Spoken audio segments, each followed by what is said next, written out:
위급한 환자를 병원으로 실어 나르는 하늘을 나는 응급실 닥터 헬기. 닥터 헬기 덕분에 생명의 고비를 넘긴 사람들과 그런 사람들을 보고 더욱 불타는 사명감을 갖게 된 의료진들을 만나봅니다. 이곳은 닥터 헬기를 보유하고 있는 원주의 한 병원. 2주 전에 닥터 헬기로 이송된 오수홍 어르신이 입원해 있는데요.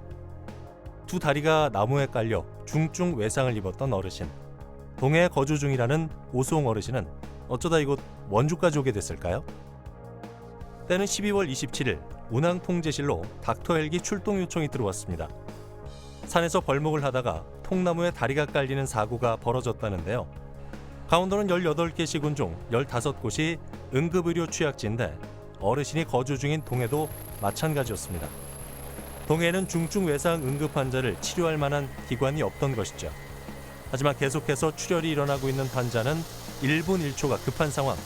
그래서 신속한 치료와 수술을 위해 닥터 헬기를 요청했다고 합니다. 넘어지진 않으셨어요? 네. 그냥 가만히 서 있는데 그럼 깔린 거예요? 네. 오른쪽 발가락 안 들어져요? 네, 만지는 느낌 어때? 여기랑 달라요? 안에 같아.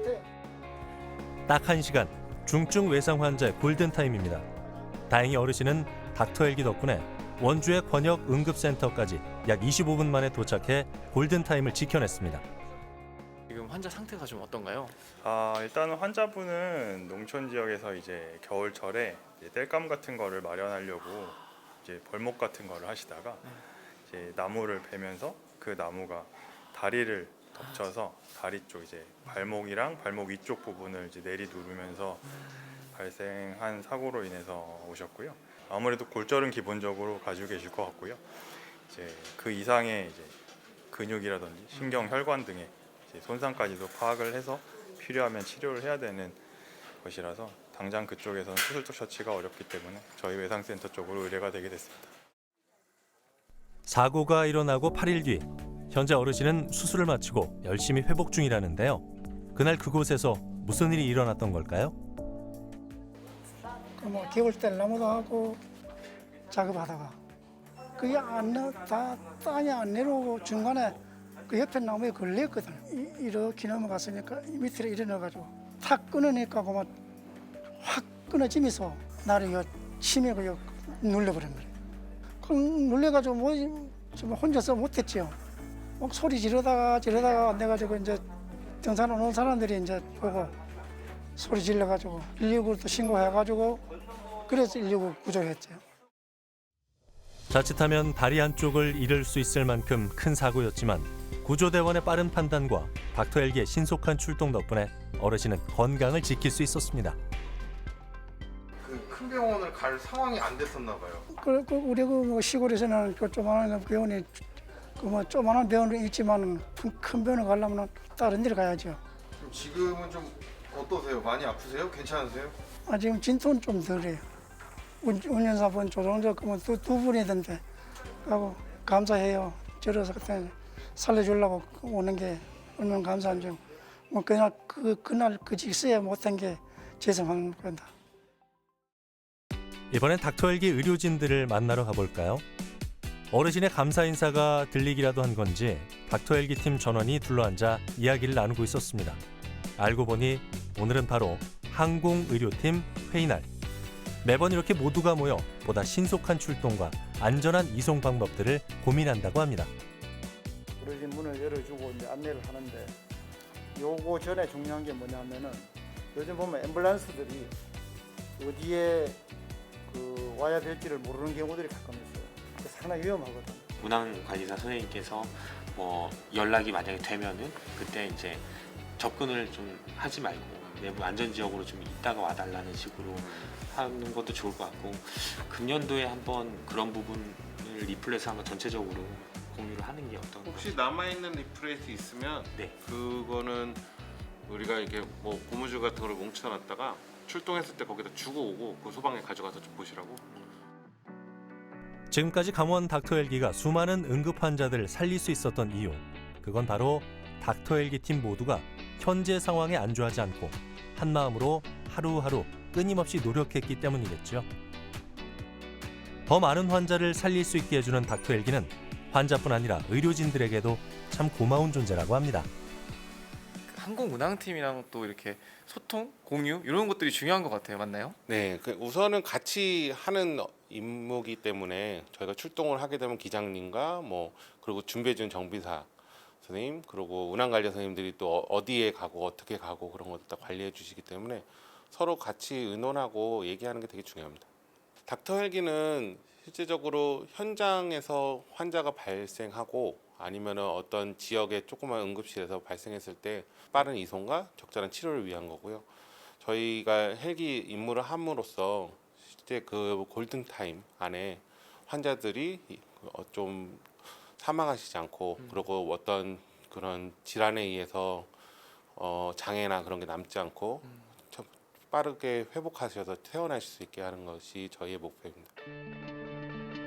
응급 출동 시 닥터 헬기를 타고 환자를 마주하는 건 의사만이 아닙니다. 닥터 헬기 내에서 전문의가 신속 정확한 처치를 하는 동안 그들을 든든히 서포트해주는 응급 구조사가 있는데요. 이번엔 닥터 헬기 응급 구조사를 쫓아가 볼까요?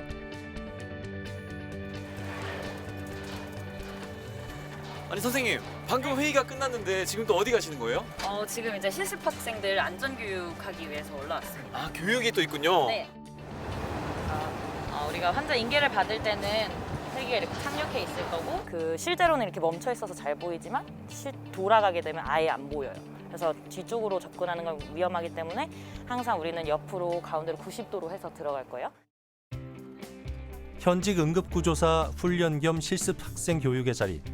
반복된 학습은 언제 어디서 응급 상황이 생기더라도 구조사로서의 책임을 다할 수 있는 나름의 비법이라고 합니다.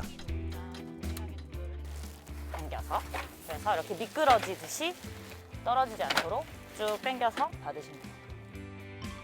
방금 배운 것은 닥터 헬기에서 응급실로 환자를 옮기는 과정 중 하나인데요.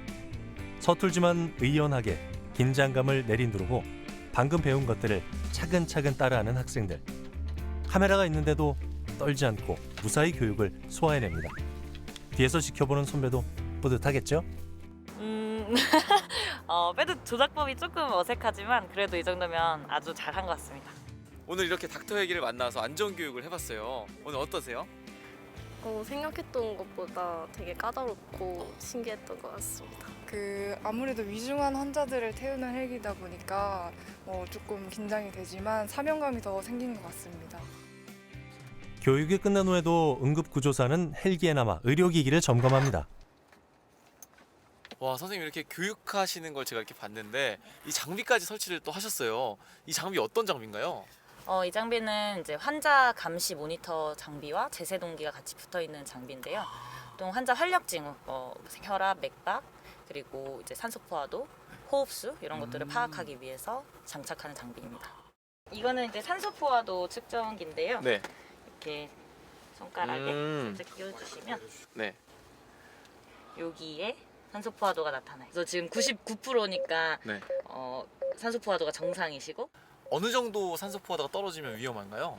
보통 이제 94에서 100% 정도로 보고요. 그 밑으로 떨어지게 되면 저희가 보통 산소를 투여하고 있어요. 아, 그때 이제 우리가 흔히 알고 있는 산소 호흡기를 네, 붙여야 맞습니다. 되는군요. 그래서 인공호흡기를 달게 되면 이 장비를 이용해서 인공호흡을 하게 되고 이쪽에 이제 산소통을 들고 다니면서 산소를 연결하게 됩니다. 자, 그런데 잠깐 앞으로 돌아가서 이 문을 열어주시던 그분은 누구시죠? 닥터 헬기에는 의사도 있고 응급구조사도 있고 조종사도 있지만 전문 정비사도 있습니다. 엔진, 연료 등에 관한 점검을 통해 헬기의 안전 상태를 확인하고 청결과 혈압 교정의 업무까지 수행하는 그야말로 닥터 헬기의 파트너라고 할 수 있겠죠? 자, 이 닥터 헬기와 늘 붙어 다니시는 분이 한 분 계십니다. 바로 정비사 선생님인데요. 정비사 선생님 한번 만나보겠습니다. 안녕하세요. 네, 선생님 이 닥터 헬기와 항상 함께 계시는 것 같아요. 예, 맞습니다. 네, 주로 어떤 업무를 하시나요? 저희는 항공기가 일단 출동하기 전에 아침에는 이제 비행 중 점검을 하고 항공기 임무 갔다 온 후에는 항공기 비행 중 점검을 하고 있습니다. 맨 마지막에는 이제 임무가 다 끝나고 난 뒤에 다음 임무를 위해서 비행 후 점검을 실시하고 있습니다. 그럼 이런 업무들을 이제 하고 계시는데 이 정비사로서 생활 어떤 이런 소감이 어떠신지 궁금해요. 아마 닥터 헬기 쪽에 계신 분도 다 똑같겠지만 우리도 똑같이 소중한 생명과 같이 할 수 있다는 게 아마 가장 큰 긍지가 아닐까 이렇게 생각됩니다. 닥터 헬기는 정말 너나 할 것 없이 모두에게 소중한 존재네요. 그렇다면 여기서 잠깐 막간을 이용한 닥터 헬기 3분 상식 여러분 집중해 주세요.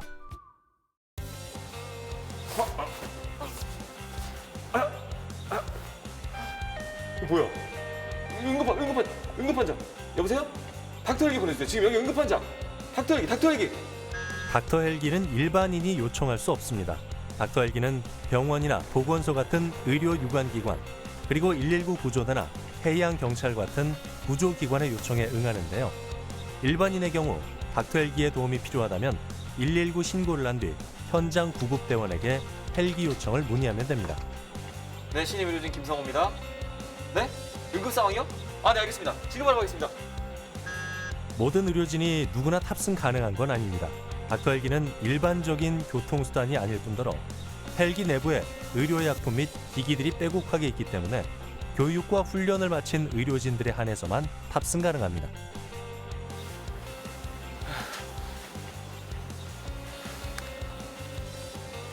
닥터 헬기 탔는데 얼마나 들려나? 걱정하지 마십시오. 닥터 헬기의 이송비는 무료입니다. 생사의 갈림길에 놓인 사람들을 구하기 위해 닥터 헬기가 탄생한 거죠. 여러분의 생명을 살릴 수만 있다면 그곳이 어디든 무료로 날아가니까요. 이송 비용으로 고민하지 않으셔도 되겠습니다. 이렇게 짧게 알아본 닥터 헬기 관련 상식 잊지 말고 꼭 기억해 주세요. 자, 이렇게 하늘을 나는 응급실 닥터 헬기에 대해서 알아봤는데요. 처음엔 조금 알쏭달쏭했지만 지금은 어느새 닥터 헬기와 한 발짝 가까워진 것 같지 않나요? 여러분도 하늘에서 닥터 헬기를 만나게 된다면 누군가의 생명을 구한다는 마음으로 함께 응원해 주시면 좋을 것 같습니다. 하늘을 나는 응급실 닥터 헬기여 날아라! 환자들에겐 소중한 삶을, 의료진에겐 사명감을 선사해주는 닥터 헬기. 미래도 닥터 헬기 앞엔 드넓은 하늘길만이 펼쳐지길 바랍니다.